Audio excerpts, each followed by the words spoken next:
बार की बात है, गर्मी के दिनों में एक जंगल में एक सफेद शेर का बहादुर बच्चा अपनी माँ के साथ रहता था।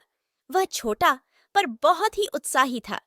उसकी माँ उसे जंगल के रहस्यों और संसार के विभिन्न जानवरों के बारे में सिखाती रहती थी। एक दिन शेर के जिज्ञासा ने उसे अपने जंगल के बाहर के दुनिया के बारे में और भी बहुत कुछ जानना की इच्छा जगाई।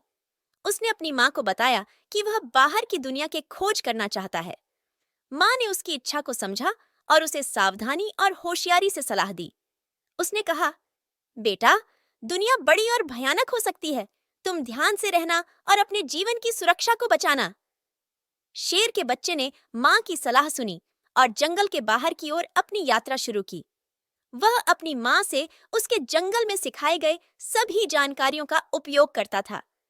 उसकी यात्रा में उसने बहुत सारे नए जानवरों से मिले और उनसे सीखा।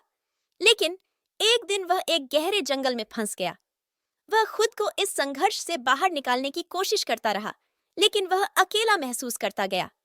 फिर एक दिन उसने एक विशाल भालू से मिला। भालू ने उसे उसके समस्या का समाधान बताया। भालू ने कहा, तुम्हें अपने आप पर विश्वास रखना होगा और अगर तुम हार गए तो कभी भी इस जंगल से नहीं निकल पाओगे। मैं तुम्हारे साथ चलूंगा। और दोनों ने साथ मिलकर घने जंगल को पार किया। शेर ने अपने सफर से बहुत कुछ सीखा और उसने देखा कि दोस्ती और सहायता कितनी महत्वपूर्ण होती है। उसने अपनी माँ को धन्यवाद दिया क्योंकि उन्होंने उसे सभी आवश्यक ज्ञान और साहस दिया था। इसके बाद से शेर ने अपने जंगल के साथियों के साथ और भी उत्सुकता से उसे अपनी यात्रा जारी रखी, पर इस बार उसने अपने दोस्तों के साथ साझा किया। यह कहानी हमें यह सिखाती है कि हमें अकेलेपन कभी-कभी जीवन के लिए सामर्थ्य नहीं होता है।